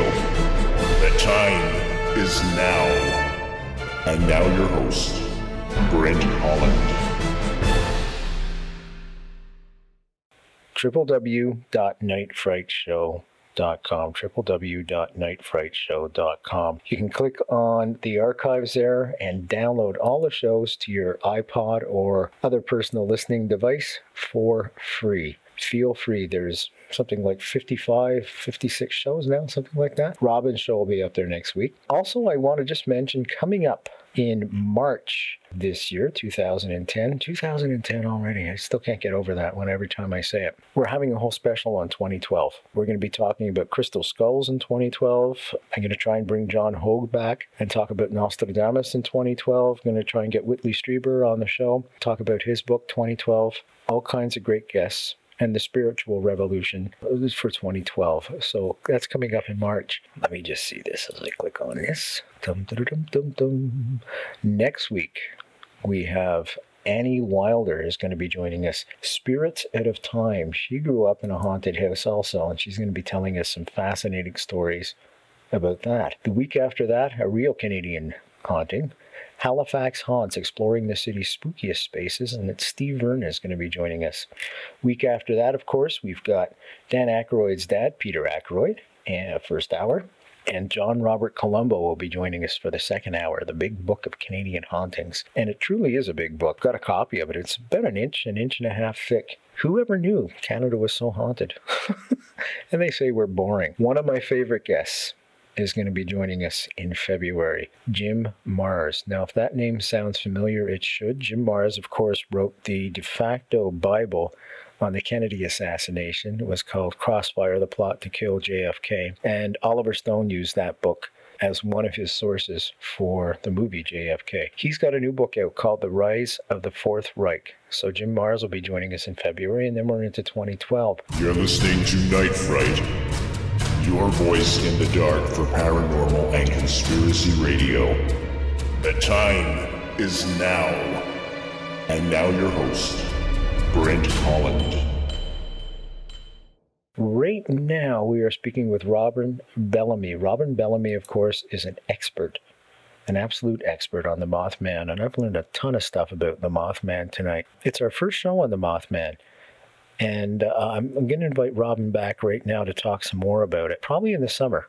I think that'll be I'm going to try and do a little thing again in the summer. Fascinating legend. She's seen one. Now, the thing about the Mothman that really creeps me out is the two red eyes. And she said they kind of glow from behind the eye. Now, right away, I'm getting goosebumps just as I say that. Robin Bellamy also teaches paranormal research course for the Toronto School Board. No word of a lie. Robin Bellamy is a member of PsyCan, Paranormal Studies and Investigations Canada, talking about various investigations that they take on and the standards that they live up to. We talked about the various shows that are on television and how they lie and they fool the audience, and PsyCan has no part of that. Before the break, Robin, I wanted to continue along with our talk about the Toronto District School Board, and they were so nice to let you teach a ghost research course. I was wondering, when somebody contacts you or PsyCan, how do you discern between somebody that may be a little bit mentally disturbed as opposed to somebody that really does have a problem with a ghost? Is there a series Initially, that's not always apparent. Because a lot of our discussions are via email. It's hard to kind of get a feel for someone that way. Mm-hmm. If we are going to pursue the case, make an actual case out of it, we will have a face-to-face meeting if that's possible. And that kind of gives us a better idea of what we're dealing with. We treat every single witness as if they are perfectly sane and normal and, not challenged in any way. Okay. At least initially. If we think there might be some kind of psychiatric or psychological reason for what they're experiencing, we will suggest that they speak to a doctor, make sure that whatever's happening to them or their loved one does not have some kind of chemical or psychological basis. We are fortunate to have a couple of really good psychologists and a psychiatrist that we do sort of point them to. We can't actually do referrals because we're not a medical organization, but we can kind of say, okay, this person is sensitive to the possibility of the paranormal, and that's generally they generally take our advice. And we've actually had people come back and say, you know what, you were absolutely right. It was night terrors, or it was something out of my past that was creeping up, or whatever. But certainly there is always an element of respect, because no matter whether you have an illness or not, it's very real for you. What you're experiencing is a very real thing, and it's unfortunate that there are some people who get labeled crazy just for speaking out about it.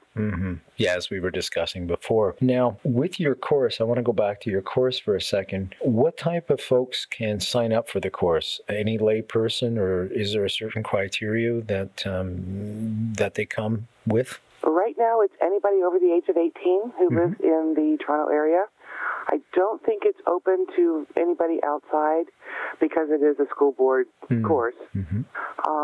We are in discussions about doing a 10-week course that delves into all sorts of paranormal, not just ghosts. Although certainly there's a lot of stuff to talk about with ghosts.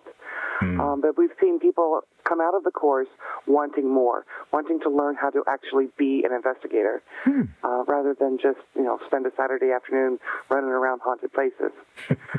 So we're talking right now about expanding maybe once a year to a 10-week course and talking about all sorts of things from UFOs to Bigfoot. That'd be quite interesting. And I will get you in touch with Michel Deschamps. He's the MUFON director for Ontario, actually. And he's a Sudbury, and he's right here in Sudbury. With your course, you say you go to a haunted house. Is it the same haunted house all the time, or do you? Well, we don't go to houses. We go to public buildings that have reports from them. Nobody really wants to have a bunch of people traipsing around their house talking about ghosts. What you end up with in that case is the media parked outside and all sorts of things. People show up in the middle of the night and bang on your door. So we go to places like restaurants and bars. A lot of the heritage buildings have reports of ghosts from all sorts of generations. We've been everywhere. We've been out to the We've been to Fort York. We've been to the AGO and the Grange. Just all kinds of places here in Toronto that have had, usually staff, report that something weird was going on. One of my favorites is the old Toronto Stock Exchange. Oh, really? It is now the Design Exchange, and they were gracious enough to let us come in and tour, and we were actually able to look at the construction of the building, and some of the pipes and things that they would send communications through are still in place, and that might explain some of the noises. We got to go behind the scenes and see the walls that were built around the original walls. It was a fascinating experience just to get in there and see all the old architecture. Yeah, I'd love to do something like that too. What scares you in the middle of the night? Very little. I am not easily frightened anymore. I have seen some things that make me go, oh my gosh, but really not that often. However, I went to Waverly Hills Sanatorium in Kentucky for Alliance Atlantis a couple of years ago, and I was never so terrified in my life as I was in that place. And that's extremely unusual for me. I don't scare easily. And this thing absolutely had nightmares forever. But here in the Toronto area, there's a place in Markham called the Milne Conservation Area, and we have reports of something in the woods there, and that's really strange. I get creeped out about that. I think that's why I do a lot of cryptozoology, is because it's still interesting to me. It still scares me. But this is some kind of a large black beady-eyed thing that I initially assumed was a bear until somebody told me that not every place in Canada had bears. But it shows up in conservation areas all along the Rouge River, and there is a sense of absolute terror associated with it. Every witness, even the more seasoned investigators, express this sheer terror when you're in the vicinity of this thing. So yeah, that's probably something that still scares me. Can you describe it at all? Has anybody been able to describe it or sketch it? Only that it's big and bulky, kind of like a Bigfoot. Only it's not. There isn't that sense of Bigfoot. You know, but when you experience a Bigfoot, it's like there really is an animal. But this is very otherworldly. Oh. This is very terrifying. Creep. Yeah. It is. It's extremely unnerving. And it can hide in the snow.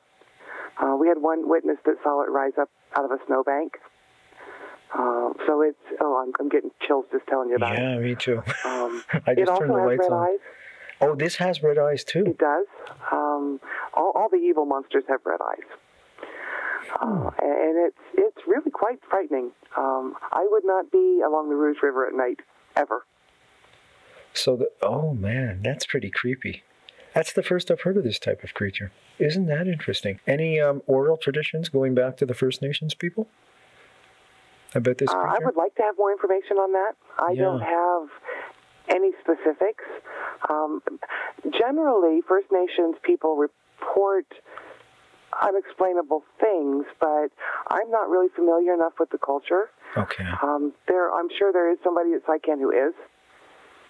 And certainly my expertise is not with Canadian First Nations. If there's anybody listening right now wants to get in touch with Robin, if you know anything about this creature, if you're a First Nations person and you want to share some of the stories that have been passed down to you, please do. You can just go to the www.nightfrightshow.com website, click on Robin's highlighted name in blue and underlined. That'll take you right to our website. You can get in contact with her right there. No problem whatsoever. So that type of thing creeps you out. Now, you mentioned that you don't believe in demons. When people contact you and they say, there's a demon in my house, there's a demon in my house, it won't leave us alone, it's attacking us, etc., what is your first initial step? Do you go to the house? Not initially. First, we have to research the people that are living there. You can find lots of information about people that they probably aren't even aware you can. For instance, if you own your home, even if there's a mortgage, anybody can walk into the land registry office and find out who your mortgage is with, who owned the house previously, clear back to Crown lands. Wow. And that's one of the things we do. We research the nature of the land in Crown Times to see if there have been any other reports of anything ever. We look at old newspapers, things like that. Oh, yeah. We also look at the kind of phenomena that is reported and learn more about that kind of phenomena. Certainly if it's something that comes up a lot, as demons do, we are a little bit more knowledgeable about that. But demons tend to be labeled as frightening because they're unknown, more so than they hurt people. I've been doing this for now, oh my goodness, 8 years. Oh wow, time does fly. And I've never had a case where any entity has ever harmed anybody, ever. Thank God. So it's the frightening element that most people associate with demonic stuff. Now, I have injured myself in an investigation. I was caught off guard and stepped back and fell over a tricycle. Ouch. but certainly it was not an attack from any kind of entity. Okay, fair enough. You're listening to Night Fright, your voice in the dark for paranormal and conspiracy radio. The time is now. And now your host, Brent Holland. There's a lot of electronic equipment. You had alluded to this before. You were saying that some of the light meters and things of that nature, they're just not credible anymore. We don't have any proof that they actually show anything except the fluctuation. And there are so many other reasons for fluctuations, it's not dependable. I see. What type of equipment do you use that you're relying on? I use a lot of lasers. Oh, can you describe that? This is the first I've heard of this. I don't know that actually a lot of people do this. This is something I started when I went to Waverly Hills. We set up a cross pattern of laser beams and actually saw something break the laser.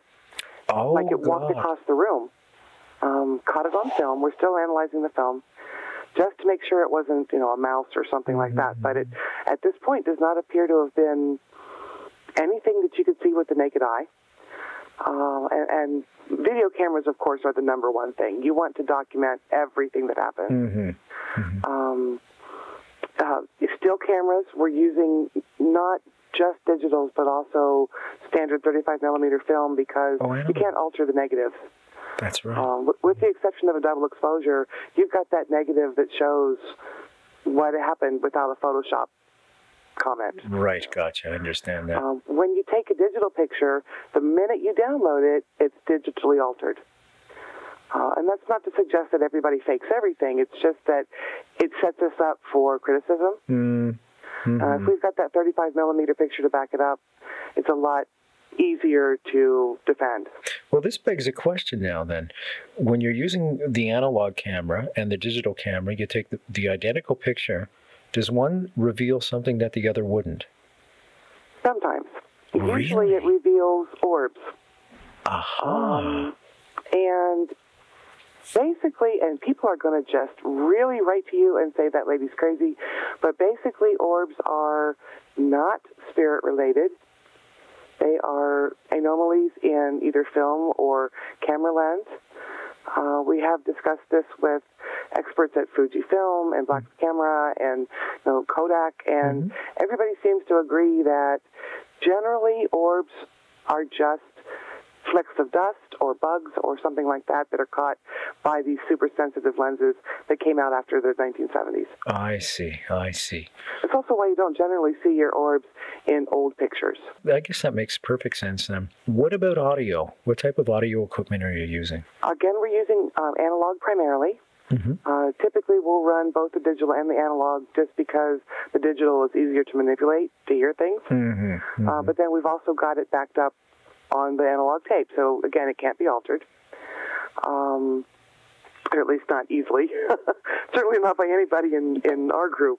We do research electronic voice phenomenon. We have a couple of people that's kind of their specialty. We do occasionally get something that is noteworthy. But to do that, we're listening to hours and hours and hours and hours of nothing.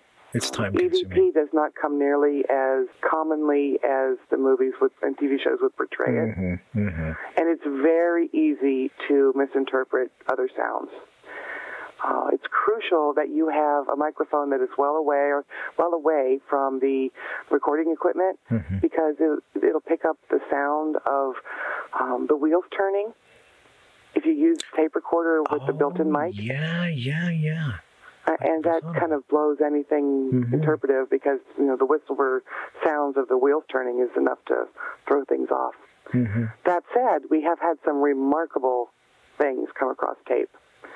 Quite recently, we had an investigation, and unfortunately, I can't tell you where, but there is interaction between a child, a real child, a physically present child, and children that we believe to be entities or ghosts, for lack of a better word. And the living child is interacting verbally with the dead children in a conversation. In real time? She can hear? In real time. Oh, my God. And it's very unnerving. Oh, yeah. None of the adults that were present were aware of this. I mean, we knew that the child was talking. How old's the child? Children talk, Can you tell me how old the child is? At that point, he was 8. Oh. So, not prone to, have invisible friends at that point. Yeah, it's a little older. I was expecting 4 or 5, No. And it is a heritage property. It has a long history. And it's just fascinating to listen to that particular tape, because they're clearly having a conversation. Oh, my God. It's very faint. It's hard to hear. You have to kind of separate the layers out. But because one voice is responding to another voice, it's pretty obvious that they're talking. That's unnerving. We have another one out of St. Catherine that the entity is telling our director, Matthew, to shut up. Really? And we all think that's kind of funny, because he does tend to be a little verbose. Poor Matthew. Got no respect. It reminds me of poor Rodney Dangerfield. I get no respect. We're going to have to start to wrap up now. But what I would like to do is continue along the lines of what you explain to people in your course. Do various members of PsyCan join you when you teach the course? Not usually, although in our last tour they did meet us at one of the locations. That we were in the Swansea Fire Hall, which is someplace that we're kind of ongoing to research. And they showed up there and talked about some of the history, as well as learned new information from the firefighters that were on duty that day. Interesting. I bet they had a lot of stories to tell, too. Well, we really had to coax it out of them. I think they thought we were going to make fun of them. So they were a little bit reluctant at first, but then eventually they opened up, and we got some really interesting stories, primarily about a firefighter who had been associated with that hall and then subsequently died, not in a fire or tragically, but just had passed on. And he comes back and visits with them. Interesting. Isn't that neat? Yeah, and if you can just teach them how to make supper, that'd be great. Exactly. I'm making light of a serious subject. You mentioned children before, and that always freaks me out, to think that a child is trapped between here and the light, as I like to call it, or heaven. Is that by choice with a child? I suspect it's probably by choice with an adult, because like you said before, the adult wants to go where it felt comfortable. So instead of moving on to the other side, it may go back and haunt a place where it was comfortable. But with a child, would they make a conscious choice like that? Would they be aware that they have indeed died? I don't know. I think it's possible to a certain extent. Certainly a child probably older than 4 would be capable of making that kind of a conscious choice. But whether they would or not, I don't know. Yeah, anything to do with the child, whether, stuck or in agony or pain or anything, that's what horrifies me. So, yeah, I was just curious how it's possible to send children to the light and tell them to move on and that it's okay. The Spiritualist Church of Canada is really good about helping people with those kinds of issues. If they feel like they need some advice and maybe their own church doesn't really cater to talking about that sort of thing, the Spiritualist Church of Canada is more than willing to talk to anybody free of charge. That's terrific. Yeah, they've been really supportive. That's great. You're listening to Night Fright, your voice in the dark for paranormal and conspiracy radio. The time is now. And now your host, Brent Holland. Folks, if you're joining us, we're speaking with Robin Bellamy. We've been having a great conversation tonight about all things paranormal. She is a member of CICAN, which is Paranormal Studies and Investigations Canada. She's an expert, a complete expert on the Moth Man, and we started out the show talking in depth about Moth Man and the Moth Man Prophecies. She speaks yearly at a Moth Man festival in Point Pleasant, West Virginia. And as it turns out, she teaches a ghost research course. This is fascinating for me, for the Toronto District School Board. And I think it's a great idea. Why not? And if you want to get in touch with Robin, just go to the www.nightfrightshow.com website, www.nightfrightshow.com. Tonight's guest, just click on that. You're going to see Robin Bellamy's name. It's blue highlighted, like a link is on any other web page, and it's underlined. Just click on that, take you right to her website, and get in contact with her right there. Robin, I must say it's been a pure delight speaking with you tonight, and I thank you so much for coming on. Robin was a real trooper to come on tonight, folks, because several weeks ago she was supposed to come on the show, and unfortunately I had to rush off to Montreal, a bit of a family emergency, and I had to cancel our show together, and I was really looking forward to that. So when I had an open spot tonight, I had called her, and she stepped up to the plate just like that. And I think that's a testament to the type of person and integrity that she carries throughout her life. Oh, you're such a sweetheart. Oh, thank you very much. Any parting words? Don't believe everything you see. Very well put. Very well put. Well, you'll have to come back again. As I said, I'm going to try and fix something up for her. I had a whole horror summer thing going on, and, there's something about the summer and the wind blowing and the leaves rustling, and you start talking about Mothman. And the window's open and he could come in. Oh, thank you very much. Now, how the hell am I supposed to walk from here to the car to get home? I wouldn't if I were you. I'm telling you. Stay at the studio. If I see two red eyes, oh my God. And that's the type of night it's been, folks. It's been a scary, creepy night, which is a typical Night Fright night. Thank you so much. I'll be in touch again without question. And wonderful. That's just wonderful. Thank you so much, and have a great night. Thank you. You take care now. Thanks. Bye now. Bye. Robin Bellamy. Wasn't that great? I had learned so much tonight about Mothman that I had no idea. It's the first show we've done on Mothman. And to be honest, the only information I had on Mothman, of course, came from the movie. And there's so much more about this legend and the speculation and everything behind it. Of course, Robin Bellamy is a member of CICAN, which is Paranormal Studies and Investigations Canada. As I said, she can be reached through the www.nightfrightshow.com website. If you have any information for her or stories you want to share or any sightings or anything along that, just click on her highlighted name. It's in blue, underlined, and click on that and take you right to her website and get in touch with her.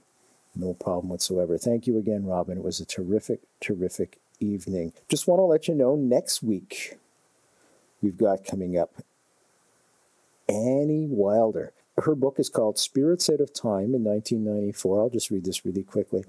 Annie Wilder and her children moved to a 100-year-old house in historic Mississippi River town. Oh, yeah.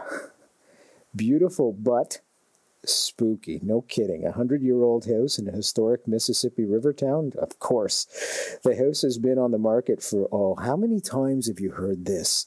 The house has been on the market for 6 months with no offers. Geez, I wonder why. It felt like and proved to be a very, very haunted house. Next week on Night Fright, Spirits Out of Time, Annie Wilder will be joining us to talk about that. I want to thank Robin Bellamy again for coming on and being a super trooper. What a wonderful woman, eh? Wasn't that fun? And very knowledgeable and very honest, very authentic. And I'm finding that more and more with researchers in Canada in general. Very authentic people. They're not in it for the bucks. They are in it because they care about people. And kudos to her and all at CICAN. I'm Brent Holland for Night Fright. I'll see you next week. Keep the lights on.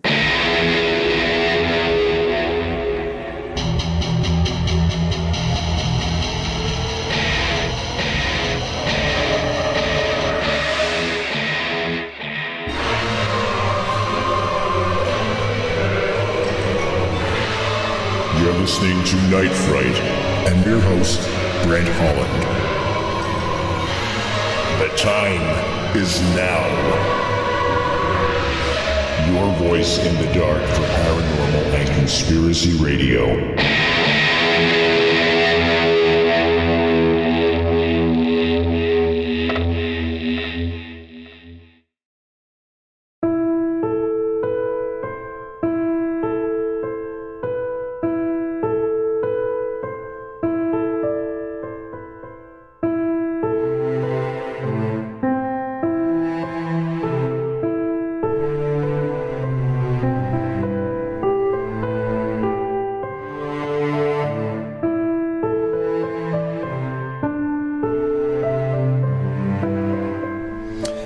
This is from Chrissy, and she writes, Hi Brent, always love ghost stories. They always manage to scare the heck out of me. I've got a ghostly experience. It isn't particularly scary, but was slightly unnerving. The first event took place in Alberta in the foothills of the Rockies in 1993. I had met a wonderful man and he asked me to get married. Oh, congratulations, Chrissy. Of course I said yes. Shortly after that, my mom, my brother, my sister, and I decided to take one last family trip together before my wedding. We were driving across Alberta, and we decided to take a break and stay in a small hotel in a little town in the northeastern part of the province before tackling the Rockies the next day. We checked into what looked like a clean and well-kept motel for what was expected to be a restful night's sleep. We flipped a coin, and I won and got the double bed near the window to myself. Sometime during the night, I awoke to the feeling of someone gently cupping my face and softly patting my cheek. The sensation didn't last long, and I sat bolt upright and stared around the room. It was a cramped space with my bed so close to the wall that an adult could not stand there. My brother was at the foot of the bed on a cot and could not have moved fast enough to give the impression of deep sleep after touching my face, and besides, I didn't feel the bed shift under any weight. Once my heartbeat slowed down and I assured myself that I was okay, and everyone was sound asleep, I laid back down and drifted comfortably off. I talked to my family the next day and even asked the staff if there was any ghostly phenomena that had been reported. They all looked at me like I was nuts. After much thought, I figure it was my dad, who had passed away, letting me know that he approved of my choice in husbands and that everything would be all right. Wow, that's a nice one. Thanks, Chrissy.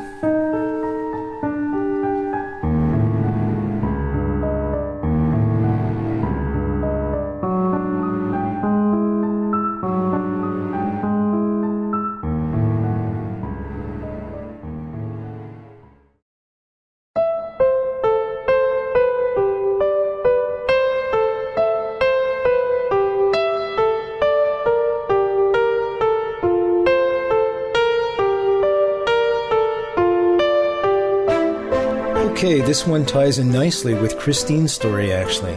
It's just a short one via email. My husband and I moved into our new home in Brossard several years ago. Must be Lee again. I guess I was around 32 or 33. After the first week or so, I started seeing a man walking around the main floor and upstairs. Oh yeah, I would be Lee, I need to advise you now. Get out of that house. I always see it out of the corner of my eye. I seem to see it more when I am very angry or feeling very sad. This went on, seeing the man walking towards me. Once, when I was sick, I actually saw the man coming down the hall toward my room. It didn't feel scary, though. While out with the girls one night, we decided to go see a psychic. Wait until you hear what they told me. It completely freaked me out. They simply stated, "You have a ghost in your house. He is a tall man. You have nothing to fear, as he means you no harm. You see him more when you are upset or angry, and he only wants to be a comfort to you. The man that is in your house is your father. As you know, my dad died when I was a baby." Wow. What a story.